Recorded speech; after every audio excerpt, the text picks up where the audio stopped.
Salut tout le monde, c'est Flo pour Altcoin France. J'espère que vous allez bien. On se retrouve cette fois, non pas un vendredi, mais le samedi 4 octobre pour un nouveau point de marché.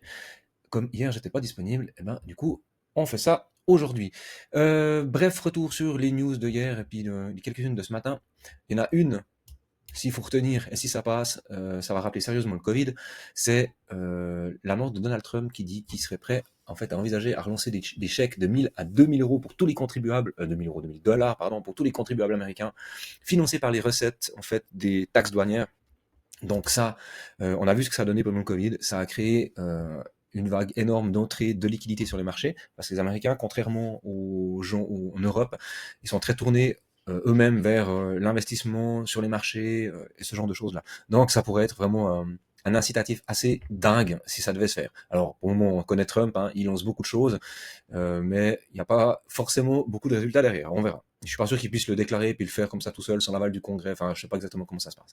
Mais toujours est-il que ça pourrait être une news assez dingo. Sinon, énormément de news autour des ETF sur leur valorisation. On voit que vraiment ça avance à grands pas. Il y a énormément d'argent qui rentre dans ces ETF. Là, autour d'Ethereum, 30 milliards d'Ethereum qui sont détenus. Ouais, ça commence à devenir des sacrées sommes. Et pendant ce temps-là, l'ami Bitcoin, eh ben lui, il continue son petit bonhomme de chemin. On y reviendra tout à l'heure. Si vous voulez plus de news, plus d'updates de marché, vous retrouvez les analyses de Seiya, les vidéos quotidiennes que je peux faire, aussi les vidéos de Seiya, eh ben, n'hésitez pas à nous rejoindre sur notre application Altcoin France. L'application est gratuite, toutes ces ressources ici, le canal public, les lives du mercredi soir, les outils de trading, nos bibliothèques d'articles et tout ça, c'est gratuit. Et ensuite, si vous voulez nous rejoindre, ben, vous pouvez le faire par notre programme Elite Investor. Vous pouvez prendre un appel stratégique pendant lequel on va essayer de définir un petit peu c'est quoi votre profil d'investisseur, c'est quoi vos objectifs sur cette fin de run. Alors, je vous cache pas que ça avance très très vite, hein. La fin de run, ça peut être dans 3 semaines, comme dans un mois et demi, 2 mois, 3 mois, on ne sait pas exactement. Donc mieux vaut se positionner rapidement, parce que sinon, comme on dit, le train va partir sans vous. Mais en tout cas, vous pouvez nous rejoindre. Alors, l'appel est gratuit, et après, bien sûr, si ça vous intéresse, notre programme, lui, on va vous demander quelque chose, mais par contre, ça vous donne un accès à énormément de ressources, un canal Discord aussi en 1-1 avec nous. Vous pouvez poser toutes vos questions. On est là pour vous guider si besoin. Du coup, Bitcoin, ben voilà, ça fait 1, 2, 3, 4 jours que c'est openly, avec d'énormes imbalances. On est passé par-dessus tous les canaux. Hein. On a passé, bien sûr, le daily, ça fait un moment, on s'était appuyé dessus. Là, on a traversé le tunnel 1 heure, 4 heures, on est en train de surfer les plus petites time frames, donc tant que tout est orienté comme ça dans le vert, on est positif. Avec un petit retour de volume, on voit que ça augmente légèrement. C'est souvent comme ça. Le début des montées se fait dans l'indifférence, puis quand on arrive enfin au sommet, c'est là qu'il y a des volumes qui s'exécutent. Alors, on avait des liquidités qui étaient autour des 117, 118 000, on avait vu durant la semaine, il y avait des gens qui étaient en short, donc ceux-là, ils se sont fait exploser. On a traversé la zone de short de ce dernier mouvement de façon easy going. On a traversé la partie 120 000 voilà, en 2 jours sans arrêt. Ça a un peu bataillé sur la bougie des 123. On voit qu'on est venu tout proche de l'ATH. Là, ça a pas mal discuté. Si on va voir ça en 1 heure, on voit qu'on a eu cette extraction ici avec ce gros push. On est allé chercher jusqu'au 124 pour après digérer un peu tout ça. On reste radicalement aussi en au-dessus du canal 15 minutes. Le 1 heure, on n'en parle pas, il est loin. Le 4 heures aussi. Mais on avait vu, on avait dit, quand on a les tunnels Vega qui se contractent énormément, c'est qu'en général, on est proche d'une impulsion. Puis c'est exactement ce qu'on a eu. Hein. Le canal ici, le bleu, le 4 heures, le tunnel 4 heures était extrêmement compressé. Et boum. Voilà, maintenant du coup, qu'est-ce que ça va donner ça? Et ben là, il va falloir se méfier sérieusement, les amis, parce que soit on fait la flèche verte, donc extraction, et on va voir plus haut, soit on fait une énième touchette, ça aura fait 1, 2, 3, et puis après, vous voyez, hein, c'est correction, et puis gentiment, la fin des haricots. Donc on va être positif, pour le moment c'est vraiment très fort, hein. Ça correspond plus ou moins à ce qu'on a eu là, avec cette montée de plusieurs jours que dans le vert, quand on était au mois d'août, on avait quand même ces petits retracements, c'était un peu plus organique cette montée. Ici, c'est vraiment du up only, donc il y a une espèce d'euphorie comme ça qui se fait. On va aller voir juste les mettre à jour. Ouais, grosse rentrée, hein. Donc 627 millions, 675 millions, 429 millions, 500 millions, boum boum boum. Ça a imprimé là du 29 au 2 octobre, il y a 1,2, 1,6, 2,1, ouais presque 2,2 milliards qui sont rentrés sur les ETF, ça fait pas mal. Et tout ça alors que le gouvernement américain est en shutdown, donc on voit que l'économie américaine a ses petits problèmes, et puis en même temps, sur les marchés, tout va bien. Ok, donc on reste attentif aux signaux de retournement. Donc pour obtenir ces signaux, on va en 1 heure déjà, on observe que là on construit du M. Donc si on fait du M, on peut retourner chercher ces imbalances. Et puis gentiment, plus on les travaille, plus on observe que par exemple en 1 heure j'ai fait du M. Si on fait ça, qu'on vient casser cette structure, j'aurai mon premier M. Après on recule, on se dit ok, mais qu'est-ce que ça veut dire ça en 4 heures? On va voir qu'on va commencer à instaurer une théorie d'eau. Donc ensuite euh, le prochain creux, pardon, à ne pas casser, ce sera celui-là. Sinon, c'est qu'en 4 heures, on aura besoin de corriger, et ainsi de suite. Et c'est comme ça qu'on commence à pouvoir observer des retournements de marché. Mais vous voyez que sur cette montée, il y a plein de zones qu'on peut venir travailler, hein. En 4 heures, il y a toute cette imbalance ici. À un moment donné, de toute façon, on les travaillera.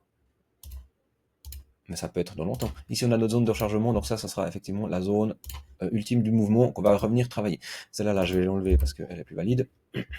Et puis, notre premier point à surveiller, c'est ici nos 118 000 avec notre premier arrêt de Fibo. Donc, on est au-dessus de ce premier arrêt de Fibo. Non, c'était pas celui-là que je voulais faire. C'était le premier arrêt. Il est où? Là, voilà, en blanc. Donc, on est au-dessus de ce premier arrêt, ici, des 118 000. Ouais, 118 000, on va dire. Eh bien, c'est que on reste plutôt en tendance. On n'oublie pas, tout ce qui se passe en 1 heure, en 4 heures, ça concerne du trading. Nous, si on est sur de l'investissement et plutôt des swings, des positionnements moyens, long terme, on recule, on regarde nos charts en 3 jours, en daily, mais plutôt en 3 jours. Et là, on voit qu'on a fait un magnifique W à la cassure ici de ce sommet des 117K. Donc maintenant, on attend un retest qui serait sain pour aller plus haut. Donc, ce qui serait cool, c'est finalement de faire ça et de tout exploser. Ça serait hyper sain si on arrive à faire ça. On verra bien. Voilà pour Bitcoin. Alors je vais un peu vite parce que je vous explique pas, j'ai une craquée de projets à analyser pour les membres Elite Investor. Donc comme toujours ces vidéos de fin de semaine, une partie publique et puis une partie est réservée pour nos membres. Comme ça, ils peuvent après proposer des projets et puis on regarde un petit peu ce qui les intéresse. Encore une raison de plus pour nous rejoindre, bien sûr. On va faire un peu propre sur Ether. Alors, qu'est-ce qu'on avait? On a cette zone de short. On voit que Ether, c'est un peu plus complexe, c'est un peu moins dynamique que sur Bitcoin. En plus, on a la news que la fondation Ethereum aimerait vendre, je ne sais plus combien de milliers. On va vite aller la retrouver. C'est où? Flash News. 1000 Ether. Ouais, 1000 Ether pour financer la recherche et le développement. Donc, forcément, quand il y a comme ça les détenteurs du projet qui disent ouais nous on va sans doute vendre un peu, ça a créé un peu de retenue sur le marché, ça incite les gens aussi à une pression plus vendeuse.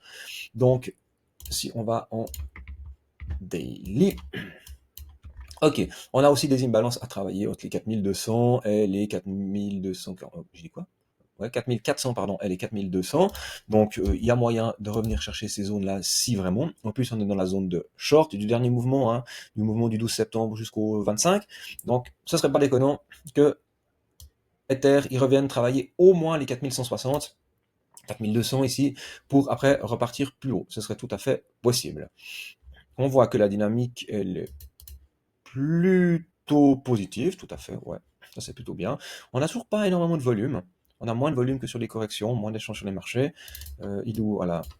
L'OBV, lui repasse positif, donc voilà, c'est plutôt bien. Puis on voit que la courbe blanche repart plutôt à la hausse, donc il y a plutôt des rentrées de capitaux sur ce marché. C'est très bien. Hein, on se souvient aussi les petits trous là comme ça dans le volume profile, c'est des zones que le prix aime bien venir chercher. On aime bien avoir un volume profile qui est plutôt uniforme, sans grand pic. Donc ça incite, j'ai envie de dire comme ça incite le prix à venir retravailler ces zones-là. Donc on surveille tout ça.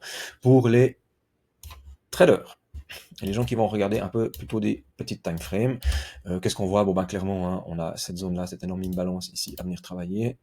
Donc ça, sans doute que à terme, ça va se faire bosser. Et si on prend le dernier mouvement haussier qui se fait comme ça, il correspond... Non, ça c'est une imbalance, monsieur. Voilà, on est en plein dans la zone de rechargement de ce mouvement-là. Donc sur du court terme, il y a de fortes chances qu'on vienne retravailler ça. En plus, on pourrait faire le week of check ici de cette impulsion, voire même peut-être là, travailler un peu sur une zone de résistance, parce que vous voyez, si on prend ça comme ça, là on peut se dire qu'on a une jolie zone, un peu de résistance. On a travaillé un petit peu, on est passé dessous, on est revenu taper dessus, donc il a fait d'abord support, ensuite il refait résistance. Donc peut-être sur cette zone-là, on pourrait revenir grignoter quelques petites bougies. À voir. Pour le moment, c'est pas trop la tendance, hein, on est plutôt sur une tendance haussière, quoique en 4 heures, on voit que le MACD a plutôt tendance déjà à piquer du nez, donc on perd déjà de la force à partir de 20 heures, le 29, jusqu'à maintenant. Voilà, ça se fait avec une perte de force. Bon, on va surveiller tout ça. De toute façon, première convergence, notre tunnel Vega 4 heures, notre tunnel Vega 1 heure.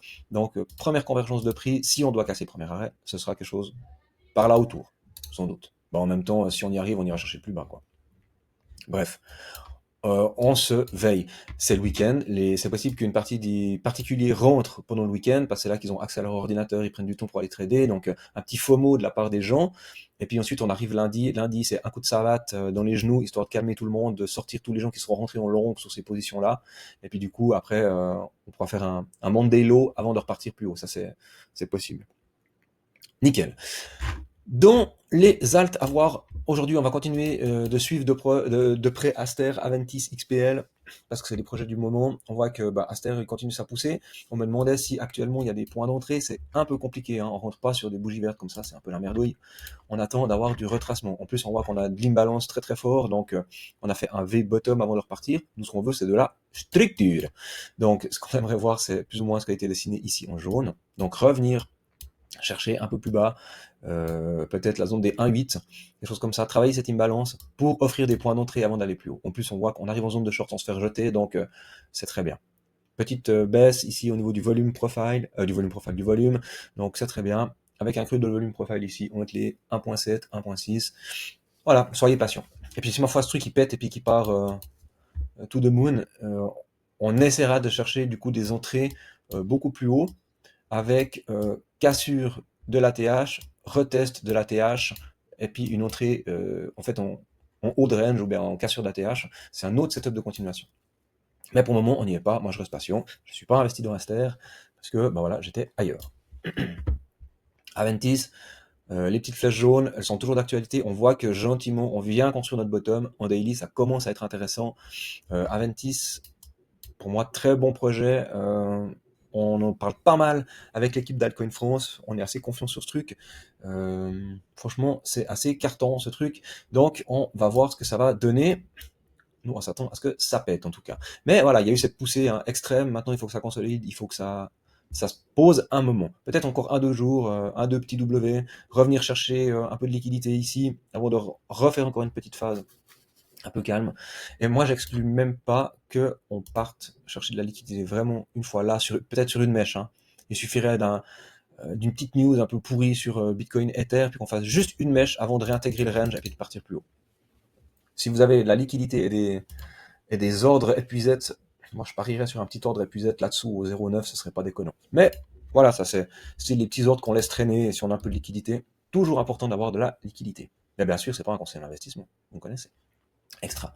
XPL, projet très très très intéressant XPL. Hein. Alors bien sûr, énorme pump, maintenant il faut aussi que ça corrige. On reste méfiant, il y a des gens sur le chat qui me disaient oui, alors moi c'est bon, je suis rentré sur XPL, de toute façon on a touché la zone de rechargement. Ben non en fait. Si on prend l'entier de la chart avec les gens qui sont pressés et toutes ces choses-là, les investisseurs très early, ils ont dessous des jetons en dessous de 0,1. Du coup, si on prend juste la chart comme ça, alors oui c'est clair, notre zone de rechargement elle est entre 1,17 et 1,04, donc on serait même en dessous. Mais si on prend ce projet dans son entier, la zone de rechargement elle est là en dessous. Hein. Et puis encore, peut-être même plus bas. Donc, faut toujours se méfier quand il y a des lancements comme ça. On a toujours ces phases de retracement qui sont importantes. Mais voilà, depuis le 1er octobre, là, on voit que gentiment, on semble vouloir se poser. On n'a toujours pas traversé ce tunnel violet qui est le tunnel 15 minutes. Pour le moment, il fait résistance. Là, on arrive gentiment. Donc, ce qu'on veut voir, c'est vraiment la traversée de ce tunnel. Ensuite, on a le début, là, en gris, du tunnel une heure qui commence à se dessiner. Donc d'abord, on va travailler celui-là et ensuite j'aimerais qu'on vienne chercher cette bougie ici des 1,09. Pour moi, ce serait assez important en termes de, voilà, de structure. Si je reprends mon petit crayon, on voit qu'on aurait fait vraiment un beau W avec une cassure par là. C'était bien moche cette histoire. Mais vous voyez ce que je veux dire. Voilà. Extra. Ce sera tout pour aujourd'hui, pour ce live public. Moi, je vais continuer avec tout plein d'alt, Morpho, ENA, entre autres, avec les membres Elite Investor. Du coup, à tous, moi, je vous souhaite un excellent week-end et on se retrouve lundi pour un nouveau point de marché. Allez, ciao, ciao.